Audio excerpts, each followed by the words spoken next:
المواقف اللي هنشوفها النهاردة تعتبر من اللحظات اللي مش بتحصل كتير، ولو ما كانش في كاميرات موجودة وقتها ما كناش هنشوف المواقف دي. علشان كده جبت لكم النهاردة 80 موقف صورتهم الكاميرات في اللحظة المناسبة. أنا محمود المغربي، ما تنساش دعمك للفيديو وبلايك والاشتراك في القناة. صلى على الحبيب وطير على الفيديو. في اللحظة اللي الشخص ده كان خارج فيها لقى المعلم ده في وشه. الشخص اللي كان راكب العجلة ده كان محظوظ قوي ان حصل معاه كده. ده سرق الخزنة بتاعت الكاشير بكل اللي فيها، واضح ان مش بيحب يتعب نفسه خالص. خلاص كده لو قعدتوا تجروا وراه للسنة الجاية مش هتشوفوا وشه تاني. البنت اللي سايقة المكنة دي شكلها كانت ماشية على خرائط جوجل، والنتيجة كانت كارثة بمعنى الكلمة. الو. لو يومك النهاردة كان وحش اكيد مش هيبقى اوحش من اللي حصل مع البنت دي. ده حتى لو كانت مقصودة مش هتطلع بالشكل ده. ده مثال حي للشخص اللي النحس مش ناوي يسيبه ابدا.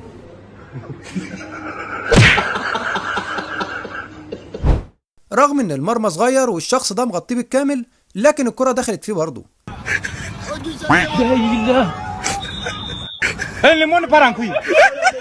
في الوقت اللي الاشخاص دول كانوا بينظفوا فيه المطعم بعد الامطار الغزيرة والرياح القوية، فجأة المية بدأت تدخل عليهم وغمرت المكان بالكامل زي ما انتوا شايفين. العامل ده بجد حظ وحش جدا. تخيلوا ايه اللي وصله ان يسأل للدرجة دي بعد ما بكرة اللزق وقعت منه. شوفوا الارتفاع اللي كان عليه. العامل ده والمدير بتاعه شكلهم بينهم عداوة قديمة في الشغل، بس حظه كان نحس جدا المرة دي. شوفوا ايه اللي حصل. الو. خلاص يا معلم، انت كده مرفوض رسمي. الولد الصغير ده عنده ردة فعل فوق الممتازة. يا جدع تسلم ايدك. رغم ان الشخص ده حافظ المكان، لكن غبائه هنا مش طبيعي. ده عمل لدماغه اعادة ضبط مصنع من تاني. ولو لسه مكمل معايا لحد اللحظة دي، عاوزك تصلي على الحبيب وتعمل لايك للفيديو. في لحظة هدوء فوق الخيال اي حد يتمناها، فجأة يا جدع تصدق بالله انا ذات نفسي اتخضيت. الشخص ده واضح ان داخل تحدي جامد قوي علشان يطلع الموتوسيكل ده على العربية. يا ترى هينجح ولا لا؟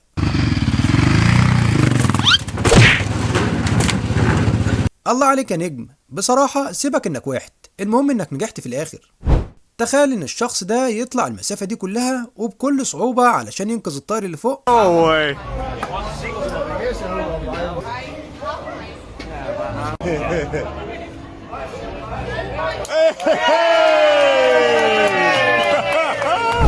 الفرخة اللي قدامكوا دي مش زي اللي بنربيها عندنا، دي بتطير لمسافات طويلة جدا. يخرب بيتك يا شيخة، ربنا يكون في عون صاحبها ويعوض عليه.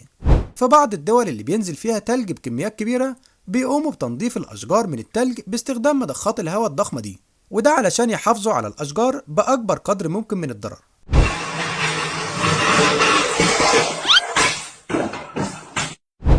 في اللحظة اللي الركاب كانوا بيركبوا فيها، السواق هنا كان ذكي جدا وشك ان الشخص ده حرامي.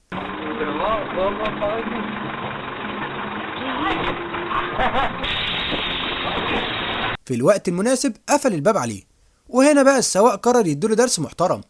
وهنا بقى لما تكون شغال بالساعة اكيد النتيجة هتكون بالشكل ده.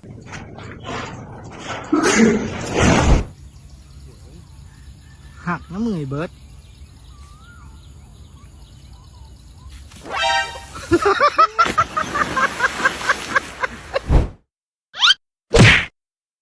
دي واحدة من أغبى لحظات المساعدة اللي ممكن تشوفها في حياتك.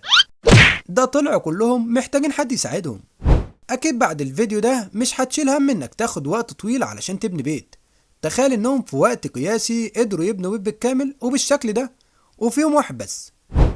دي حركة ذكية جدا من الأشخاص دول، عملوها علشان يقدروا ينقلوا الحفار ده من مكان لمكان تاني من غير ما يسبب أضرار على الأسفلت. بجد تفكير ذكي جدا. شوفوا هنا كام واحد بينقل المكتب ده مع انه مش مستاهل كل ده. مش قلتلكم مش مستاهل؟ ده لو ملزوق بأمير مش هيعمل كده.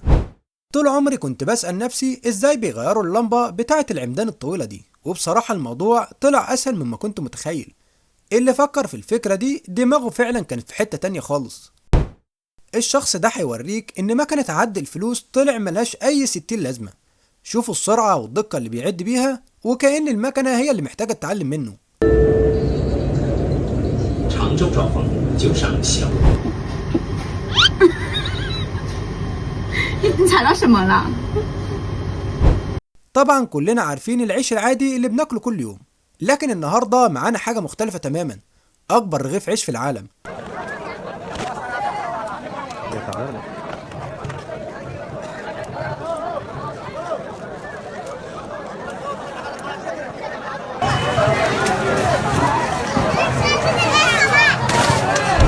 لما تكون لاعب كمال أجسام وتكتشف إن الكاميرات شغالة، أكيد لازم تستعرض.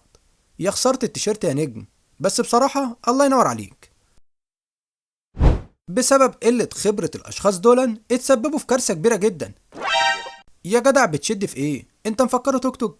ربنا يكون في عون صاحب العربية دي بصراحة. شوفوا سرعة البنت دي وهي بتفرز أي خطأ في مفاتيح الكهرباء اللي قدامها، سرعتها رهيبة جدا ودقتها مش طبيعية.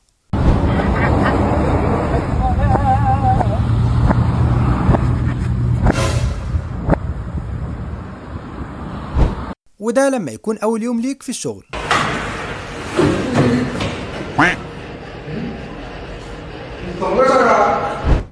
بصوا هنا على طريقة الرسم العبقرية اللي بيستخدمها الشخص ده، بتحس إن المنظر طبيعي وحقيقي بجد.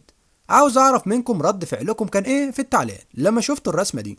بجد مش عارف إزاي الماعز دي قدرت تقنع السلحفة إنها تعمل كده معاها، والأقرب من كده هو الثبات العجيب اللي عند الماعز رغم إن السلحفة هي اللي بتتحرك. وللأسف وصلنا لنهاية الفيديو، لكن الأوقات اللي دايما بقضيها معاكم بتكون من أحلى وأجمل الأوقات، وساعتها بكون مبسوط جدا. ويا ريت ما تنساش تعمل لايك للفيديو وتشترك في القناة وتشوف بقى الفيديوهات على القناة. أشوفكم بخير، سلام عليكم.